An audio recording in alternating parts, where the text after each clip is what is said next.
छोटे से प्रोटीन और बहुत बड़ा पावर। हम बात कर रहे हैं एंजाइम्स के बारे में। आज के इस लेक्चर के अंदर हम पढ़ने वाले हैं एंजाइम्स के बारे में, जो कि कहलाते हैं the biocatalyst of our body. So start करते हैं आज का लेक्चर, जिसमें हम पढ़ेंगे enzyme. Sir, enzymes are the biocatalyst which speed up the metabolic reactions within a living organism. ये वो केमिकल मटेरियल्स होते हैं, ये वो केमिकल मॉलिक्यूल्स होते हैं जिनको आप कहते हैं sir they are the biocatalyst. ये हमारी बॉडी के बायो कैटलिस्ट होता है which speed up the metabolic reactions, जो हमारी बॉडी के मेटाबॉलिक रिएक्शंस को स्पीड अप करते हैं within a living organism, एक लिविंग ऑर्गेनिजम्स के अंदर। मतलब हमारी बात कर रहे हैं बायो कैटलिस्ट। बेसिकली ये वर्ड दो टर्म्स पे कंसिस्ट करता है। एक वर्ड है बायो और दूसरा होता है catalyst. Bio word, you know that bio means life और लिविंग, और द वर्ड कैटलिस्ट मीन वो केमिकल मटेरियल जो किसी भी केमिकल रिएक्शन को कैटलाइज करता हो, उसको करवाता हो, या यहां पे इसका मतलब है कि जो केमिकल एक्टिविटी को स्पीड अप करवाता हो। तो आप बोलेंगे कि सर कैटलिस्ट वो केमिकल सब्सटेंस होता है जो केमिकल रिएक्शन की स्पीड को बढ़ाए। लेकिन एक और इंपॉर्टेंट बात, ये केमिकल रिएक्शन के स्टार्ट में जैसा होता है वो एंड में भी वैसा वैसा रह जाता है। मतलब कि केमिकल रिएक्शन का हिस्सा होते हुए भी ये केमिकल रिएक्शन के एंड में पूरा यूज नहीं होता, बल्कि ये रह जाता है ताकि इसको दोबारा यूज किया जा सके। तो हम कहेंगे कि सर यही वो केमिकल सब्सटेंस है जिसको आप एंजाइम बोलते हैं। एंजाइम वो केमिकल सब्सटेंस होते हैं जो हमारी बॉडी के अंदर सारी एक्टिविटीज को करते हैं। हमारी बॉडी में मेटाबॉलिज्म, द वर्ड मेटाबॉलिज्म का मतलब होता है कि हमारी बॉडी में होने वाली जो भी chemical activities, everything that occurs in your body. हमारी बॉडी में प्रोटीन के बनने से लेके एनर्जी के बनने तक हमारी बॉडी के अंदर जो भी चीजें टूट रही हैं, बन रही हैं, उन सभी चीजों को मिला के हम वर्ड यूज करते हैं sir, it is called metabolism. हम कहेंगे sum of all activities is called metabolism. सबको मिला के आप मेटाबॉलिज्म बोलते हैं। और मेटाबॉलिक एक्टिविटीज आपकी बॉडी में जो भी हो, चाहे चीजों को बनाना हो या तोड़ना हो, उन दोनों कामों को करने के लिए आपकी बॉडी में कुछ केमिकल फैक्ट्रीज हैं। उन केमिकल फैक्ट्रीज को आप कहते हैं sir they are called enzyme. अगर हम एंजाइम की बात करें तो ये इनके कुछ जनरल कैरेक्टरिस्टिक्स होते हैं। आपने एंजाइम के बारे में अगर कभी सुना हो कि सर जो एंजाइम होते हैं ये ज्यादातर प्रोटीनियस इन नेचर होता है, कि sir majority of them protein के बने होते हैं। तो हमने लिखा है यहाँ पे कि सर पहला कैरेक्टर एंजाइम्स का है कि sir they are biocatalyst. ये लिविंग्स के अंदर कैटलिस्ट का काम करते हैं, उनके केमिकल रिएक्शन मेटाबॉलिक एक्टिविटीज को बढ़ाते हैं, स्पीड अप करते हैं। दूसरा होता है कि sir they are proteinaceous in nature, ये प्रोटीन के बने होते हैं, they are proteinaceous in nature. लेकिन यहाँ पे एक एक्सेप्शन है। हमने कहा है कि सर दुनिया के अंदर कुछ ऐसे भी, इस यूनिवर्स में, इस लिविंग ऑर्गेनिजम्स के अंदर हमारे पास कुछ ऐसे भी एंजाइम्स हैं जो कि प्रोटीन के बने हुए नहीं है, वो आरएनए के बने हुए। और आरएनए के बने हुए एंजाइम्स को हम बोलते हैं sir they are called ribozyme. जैसे कि हमारे पास एग्जाम्पल है आरएनए से बना हुआ जिसको हम राइबोजाइम बोलते हैं। जो राइबोजाइम होता है वो आरएनए का बना होता है, वो प्रोटीनियस इन नेचर नहीं होता। बाकी जो भी हमारे पास एंजाइम्स हैं आरएनए के अलावा और किसी चीज के नहीं बने हुए, but they are made up of protein. Number third point है हमारे पास कि sir enzymes are highly specific to substrate. जो एंजाइम होते हैं वो किसी खास किस्म के सबस्ट्रेट के लिए स्पेसिफिक होते हैं। देखिएगा, हम कहते हैं कि सर जो कैटलाइज कर रहा है, जो केमिकल रिएक्शन को स्पीड अप कर रहा है, उसको हम एंजाइम कहते हैं।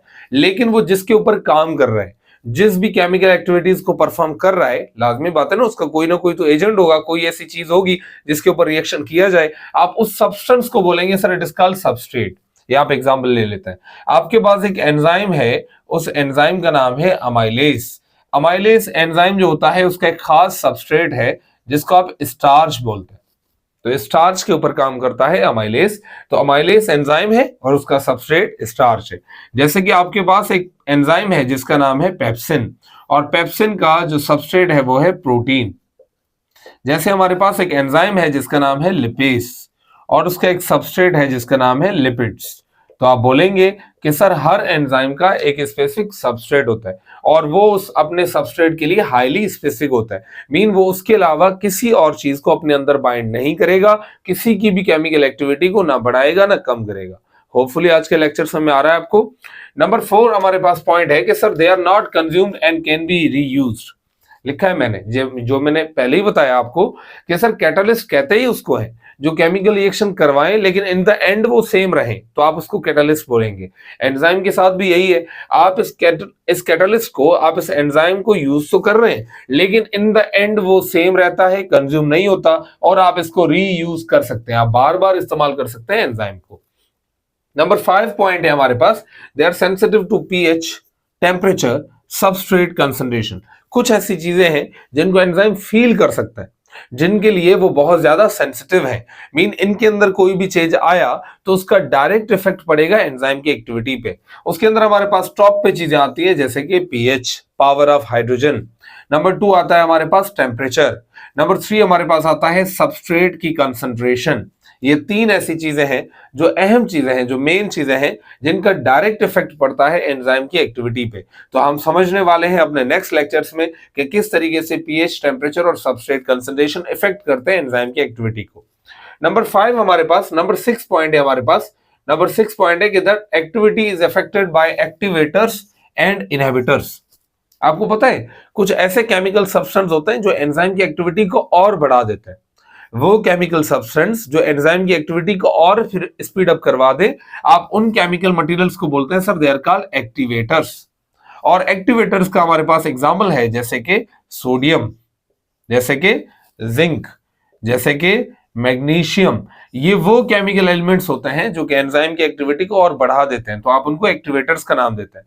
लेकिन कुछ ऐसी भी चीजें होती हैं जो एंजाइम की एक्टिविटी को कम कर देती हैं, रिड्यूस कर देती हैं। तो जो चीजें केमिकल एक्टिविटी को, एंजाइम की एक्टिविटी को कम कर दें, दे आर कॉल्ड इनहिबिटर्स। और इनहिबिटर्स में हमारे पास आते हैं जैसे कि मर्क्यूरी, जैसे कि कैडमियम, जैसे कि साइनाइड। ये वो केमिकल सब्सटेंस होते हैं जो कि हमारे केमिकल एंजाइम्स, हमारे एंजाइम्स की एक्टिविटी को रिड्यूस कर देते हैं, इनहिबिट कर देते हैं। तो आप बोलेंगे कि कुछ ऐसे केमिकल सब्सटेंस जो एंजाइम की एक्टिविटी को बढ़ा दे, दे आर कॉल्ड एक्टिवेटर्स। और अगर वो एक्टिविटी को, कोई ऐसे सब्सटेंस जो एक्टिविटी को कम कर दें, they are called inhibitors. Last point है हमारे पास कि sir enzymes lower the activation energy. एक क्वेश्चन अराइज होता है कि अगर आप ग्लूकोज से एनर्जी बनाना चाहें, अगर आप ग्लूकोज से एनर्जी बनाना चाहें, अगर आप एटमॉस्फेयर में, यहाँ पे बाहर अगर आप एक रोटी ले उससे एनर्जी बनाना चाहें, तो आपको एक बहुत अच्छा खासा उसको टेम्परेचर देना पड़ेगा। 150 सेंटीग्रेड, 140, 50 सेंटीग्रेड देना पड़ेगा। लेकिन वही काम आपकी बॉडी में 37 डिग्री सेल्सियस पे कैसे हो रहा है? कैसे हमारी बॉडी में जो खाना है वो 37 सेंटीग्रेड पे टूट रहा है? तो आपके पास सीधा सा जवाब होना चाहिए कि सर जो एंजाइम्स होते हैं they reduce the activation energy. ये एक्टिवेशन एनर्जी को रिड्यूस कर देता है। एक्टिवेशन एनर्जी किसे कहते हैं? आप बोलेंगे sir it is the minimum amount of energy that is required to start a chemical reaction. जब एक केमिकल रिएक्शन को करना होता है ना, जैसे ग्लूकोज से एनर्जी बनानी है, तो उसके लिए थोड़ी सी एक एनर्जी चाहिए होती है जिससे वो केमिकल रिएक्शन बस स्टार्ट हो जाए। बाकी तो वो रिएक्शन खुद ही हो जाएगा, चेन रिएक्शन की तरह एक दूसरे के साथ चलता रहेगा।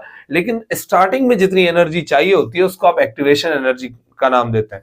तो आप बोलेंगे कि sir it is the minimum amount of energy required to start a reaction. एक रिएक्शन को स्टार्ट करने के लिए जो मिनिमम अमाउंट ऑफ एनर्जी चाहिए आपको, उसको आप एक्टिवेशन एनर्जी का नाम देते हैं। सो होपफुली आज का लेक्चर आपके लिए बहुत ज्यादा हेल्पफुल रहेगा। आप मिलते हैं एक नए लेक्चर में एक नए टॉपिक